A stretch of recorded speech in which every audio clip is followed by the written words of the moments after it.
Hi there, welcome back to My Mexican Life and Wife.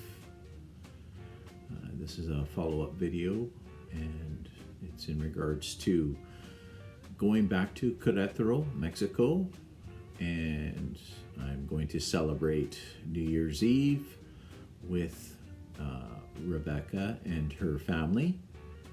I arrived in Queretaro at about 9 p.m. on December 31st.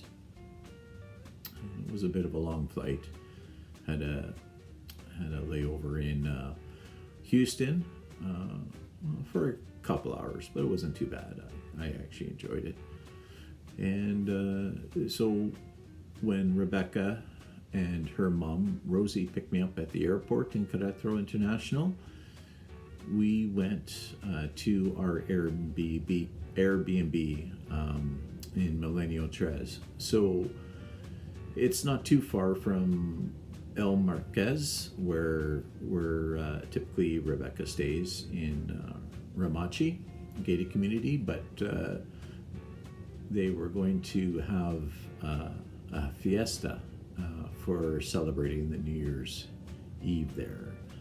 And so I suggested that, well, maybe we can just get a place where we can, have a little bit of time on our own, right?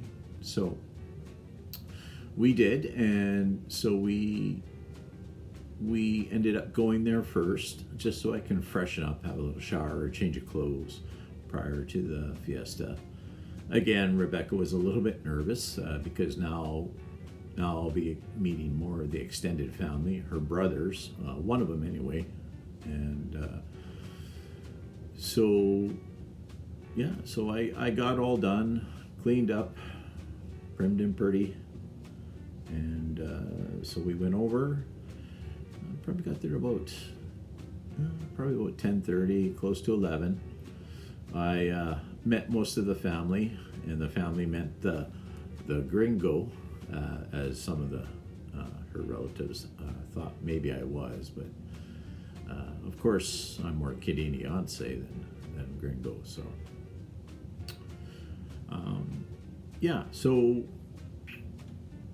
So when I was introduced, a fair bit of them, of her family, speak English and rather well, and the others not so much. They of course, well, and it's not necessary for them if they're not living in a predominantly Spanish-speaking country. So we, so the introductions were made, and they had a big, kind of a buffet style for food and everything like that. Different dishes. Some are not too familiar with, but some were relatively familiar and very tasty. And we sat, and of course I gave some presents to Rosie and Jorge, her dad.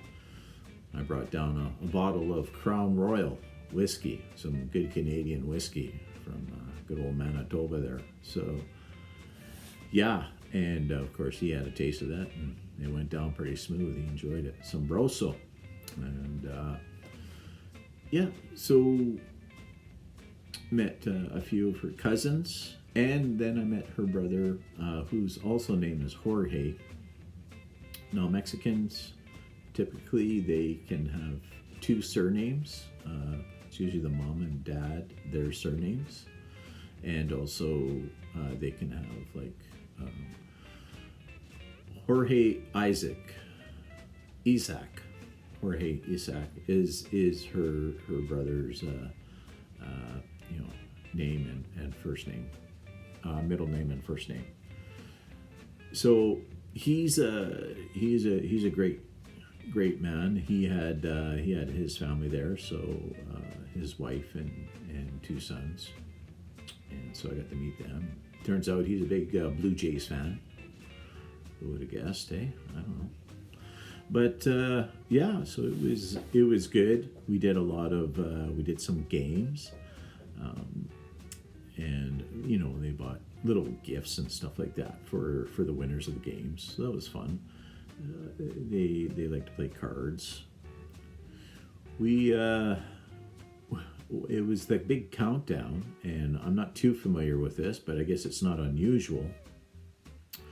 So they have 12 uvas. Uvas are grapes, and so with the countdown, they go 12, take one grape, 11, take one grape. So I don't really know the meaning, but or the tradition of it. But needless to say, it was fun, and I participated, and I guess it's probably just their way of celebrating. And so, yeah, and met a wide variety. So almost I wasn't overstimulated, but probably the next day or the day after, I was gonna have a tough time remembering everybody's name, but got through it. So the next day, New Year's Day, Rebecca wasn't feeling very well, so we decided just to stay at the Airbnb and relax, watch some movies, and just so that Rebecca can catch her breath. She had a bit of a respiratory tract infection, so we just took her easy. And then on the January 2nd, we went to what is called Pene de Bernal. So it is a monolith. So it's a big, huge rock that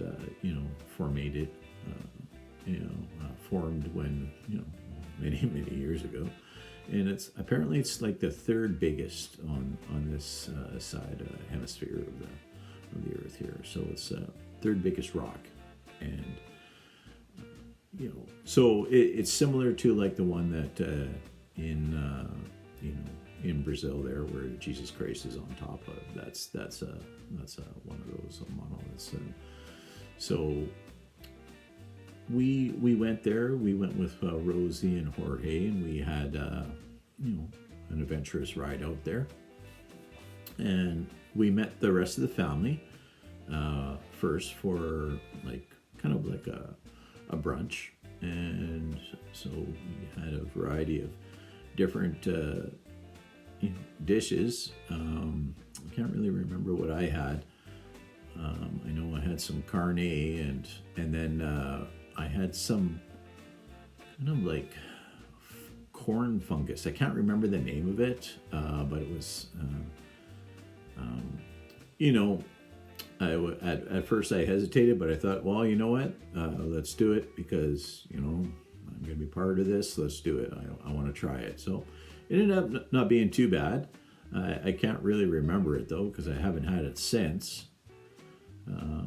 But it came out in sort of like for us everything's a tortilla, but they have probably a different name for it. I can't remember what it was. But anyway, it was a good restaurant, and typically it was more the the parents and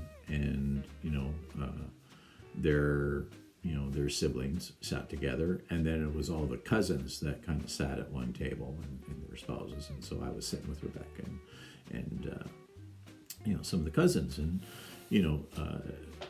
great people. It was good conversation, and so then we went up to see Pene de Bernal, and so with it cost about 50 pesos to go through the gate and climb it.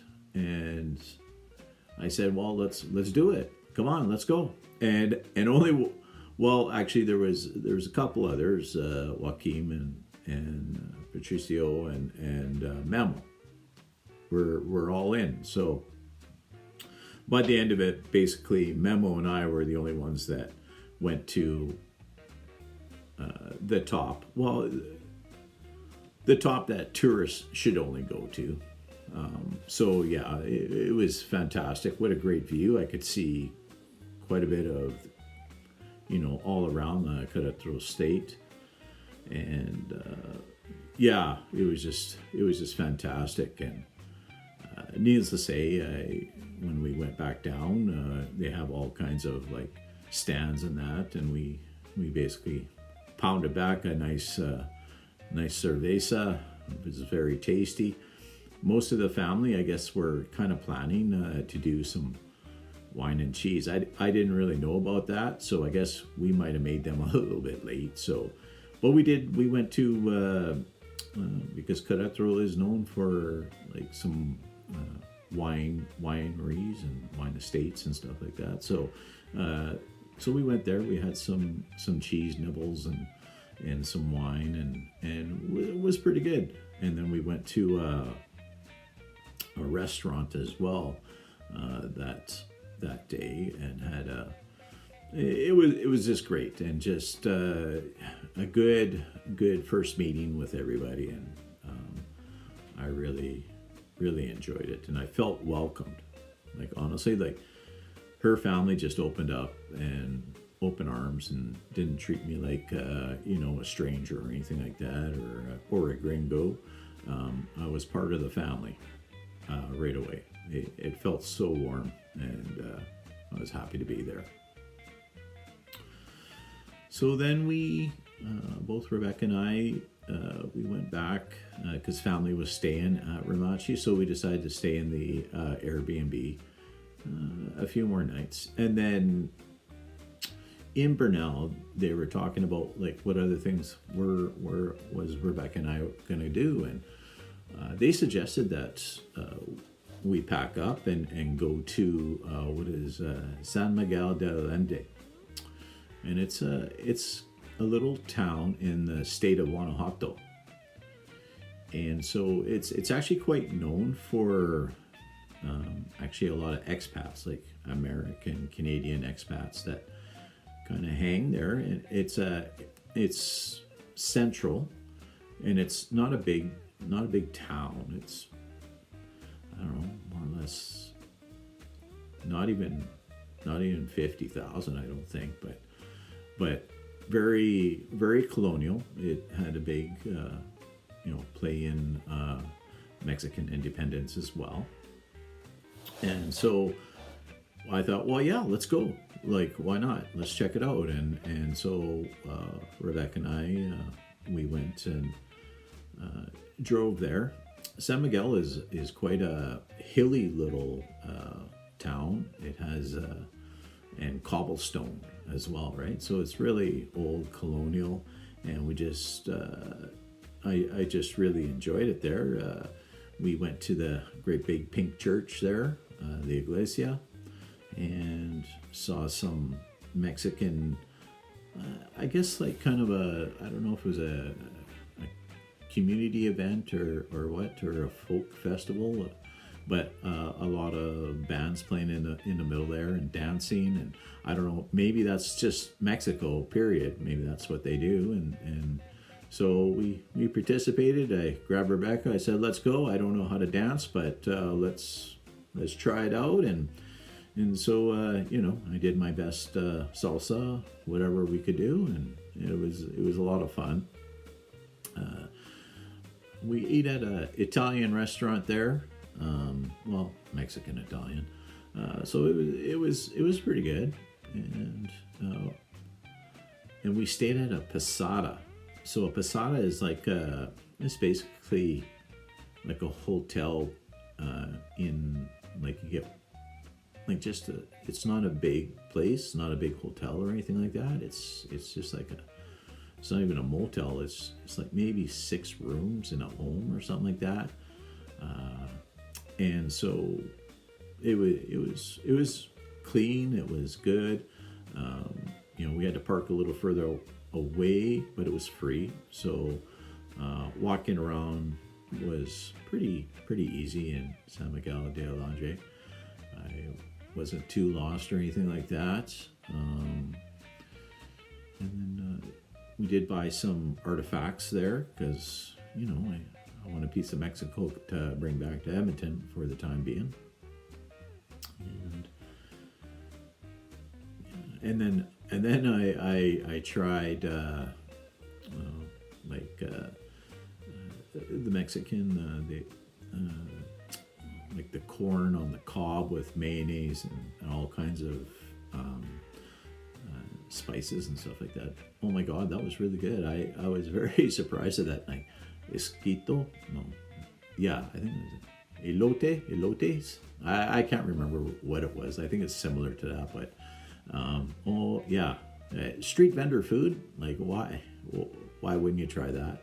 We went into a market as well, and I think in these markets in San Miguel, it might be a little bit more pricier than some of the other ones because of the expat community. I don't know for sure, but because they probably, have lots of Canadian American patrons that go there, it's probably a little bit more expensive, or the town might even be a little bit more expensive. But I mean, for the most part, it was beautiful. I enjoyed it. The car ride from Queretaro, not even an hour. I think it was maybe an hour tops, and no problems. Driving in that area is no problem. So really enjoyed it, and I'm gonna have a few pictures of that trip. But it was a good trip to go and meet more of Rebecca's family, and I'm just starting to feel like I'm already part of it at that time, part of the family, and they make me feel that way too. So I'm gonna say hasta luego here, and enjoy the pictures, and you take care and have a great week.